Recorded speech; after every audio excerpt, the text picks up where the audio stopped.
Hello, Serge here from the backyard.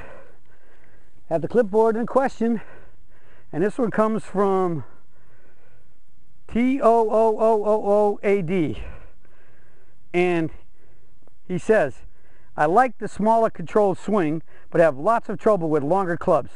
I hit right-handed and everything goes left, so he's hitting pulls to pulls and hooks. Starts left and curves further left, so there we go, pull hooks. Probably over rotation, but how do you stop doing it? Actually, this happens with most clubs, but it is much worse and uncontrollable with the 5 and longer. I have pretty much given up on fairway woods lower than a 7, but need to be able to hit a driver. Right now, I am lost in a forest of swing thoughts. You almost never see Serge talking about longer clubs on the back porch. Could we have something on drivers? Well, you asked for it and you're going to get it, because now I'm off the back porch in the backyard with my backyard driving range here hitting into the net. So we'll be able to accommodate that today. But before I do that, Robert F. came back and said, type driver and pull into the search box in the right-hand column. You get lots of information like this video, and he put swingsurgeon.com daily V, and you click on that and you can get up there. But then he adds, Robert F. adds, the most likely culprits are either misfit clubs and or misalignment. Both can easily lead you to casting the club out across the aiming line when you transition, then you drag it back across the line and pull the ball dead left every time if you get the face square to the line the club is traveling on. Note, all clubs swing the same way, Sergism. The ball does not know what club you are holding. The ball does not know who is holding the club. Thank you, Robert F. There are a couple other major issues here that can cause the ball going left. Number one would be if your irons and especially your woods are not what we call the lie angle being correct, where the club lies flat on the ground, but in fact is toe up. Toe up effectively makes the club shut, and if you swing back to impact with that toe up club, it's going to be going left. Another big issue is that the majority of most clubs, especially woods and especially the driver, are actually built with actually the face made anywhere from 2 to 4, 6 degrees shut, and they're very much upright. So not only do they make it upright, what effectively makes the ball go left, with a perfect swing, hitting the ball on square and solid at impact, it can start left and go left, and then you add the hook to it, the face being closed, which is effectively hooked, that'll make it go even farther left and very likely curve. And every time I've asked companies, salesmen or some of the high executives in golf companies, why do they do that? And remember, this is also compounded by the fact that how long most drivers are now. Most standard drivers are 45, 46 inches long, and for anybody under 6 feet, that's very likely way too high. And even if they had a standard lie, when the club's too long, that effectively raises it up and makes it hooked. But add the hooking to it, it goes left. And I say, why do you guys do that?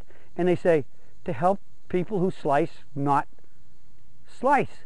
They'll hit the ball straighter. Well, if you're a person like me who hits the ball straight, even to a little draw, I don't need that help. So if that's built into my club to begin with, right off the bat, I'm in trouble, in that the ball's going to very likely start left and go left. All right? And that gets compounded more if the club's even a shut face. So one of the things I always look at a club is when I hold it up in the air like this and take my grip, I want to see that the leading edge all the way down the face is straight to the ground. See, that's straight, square. Most faces are like that, built in. And so if that's built into the club, you can't take it out. You can't take the stripes off the tiger. And so it's going to be there. And if you don't need that help to stop a slice, you're going left to left. So check your club out. Now, when Lynn Griffin, Doc, gets heads to build me drivers, he always demands straight, and he demands them very flat to hopefully get about 56 lie angle. Most clubs come in now at about 61 to 63.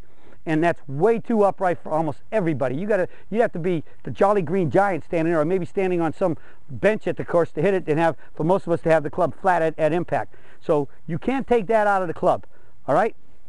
And so that's where the fitting comes in and get a good club. All right, so swing-wise, what could be the problem? Aiming right. So if you aim right, you have to come over the top, as Robert said, to come back and hit it to the target. And then if you come over the top and you're holding on, the ball will start anywhere, wherever it starts, and move to the right. But if you actually come over the top but release and maybe have a reverse weight shift, you can stop pulling it and if the club's in there at square to a little bit shut now because you actually released or reverse weight shift a little bit, you'll start left and it'll go left. Might even go a lot more left than hook. And again, all the variations in between. And I've seen a lot of people who would reverse weight shift and then come like this and come into a good finish in the end, and they'd say, see, I got to a good finish. Yeah, but I'd say a day late and $1 short. You were back on the back foot hitting the ball. You should be here and then moving forward, not hitting it going backwards and then at some point push off. So those are two big issues along with the golf club. Another big issue would be, again, with alignment. We've seen a number of folks, we see it a lot. Your feet are square, but the shoulders are wide open. So that would look like this from this view. The feet could be square, but the shoulders are like this. And the dead giveaway for that is the back arm is always way higher than the front arm. And we want the master setup position, which means the back arm should be lower. And see what happens? If you get your right arm high, it opens up the shoulders, and the shoulders are way left of the toes. And then, so if you swing from there, even if you swung in the mid and up the tree and straight down, you're swinging outside to in straight line, and that will really hit some solid. You could hit dead solid hits with good pulls. And if you release it, toe up into the catcher's mitt, and let the rotations go a little farther to the left, you could be then adding a lot of hook to it. Last but not least, the original question stated they feel like they over rotate to the left, and I think that, and I want to address that because again, if you've been a rotational swinger or if you're not paying attention to your finish, it doesn't matter whether you're hitting an iron or a wood or a driver or any wood. The key to the finish is we strike the ball on the aiming line, on square and solid. We go into the forward mid, toe up, and we swing up over the shoulder to the tee finish, elbows horizontal to the ground, recoil and relax at the target. So my shoulders are square to the target. My back foot's off the ground, the shoelaces, the knee, the back knee, the belt buckle, the chest, the nose, and the club are all pointing at the target. Now, over rotation means you hit the ball and you let your shoulders come over here. And I've heard it stated on TV a number of times that one of the main theories or thoughts or statements that they make about the rotational swing is to hit the ball and to what? Chase your back shoulder down to the target. That gets you ahead of the ball, and where do you finish? You finish a mile over to the left. So that'd be the case of right here. You finish over here. They're taught to finish with the back shoulder to the target. Peak Performance Surge Swing, we finish square to the target. And just look at any sport in the world. Every sport in the world, whether you throw something or you're hitting something, it's always throw at and finish at where you're going. And so you have to learn to control your rotations to know that once you hit a golf ball, the right shoulder, when you go into the forward catches mid, toe up, that's the end of the turn. Just like we turn to the toe line here and there's no more turn in the backswing, we get to the toe line there, the forward catches mid, up the tree, the shoulders stop turning, the torso stops turning, so we can finish square to the target. So you have to learn that sense of where the target is, and that's where it finishes. And it doesn't matter what club you're hitting. If you get in here, and even if you hit a wood, you still have to finish in the same place. Again, as Robert said, you swing every club the same way. I try to swing every club the same way. Whoop.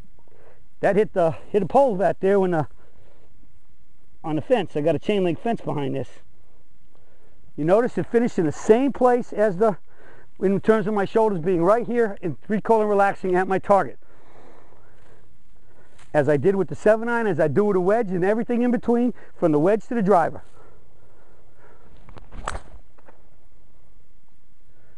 Well, that's it. How to finish square, and a number of the major causes of why people hit pulls and hooks. And it starts right with equipment, so check with equipment-wise, check with your certified club fitter, and then work on your golf swing to finish square to your target, just like throwing a ball. Well, that's it for the search for today, and I'll be talking to y'all again soon.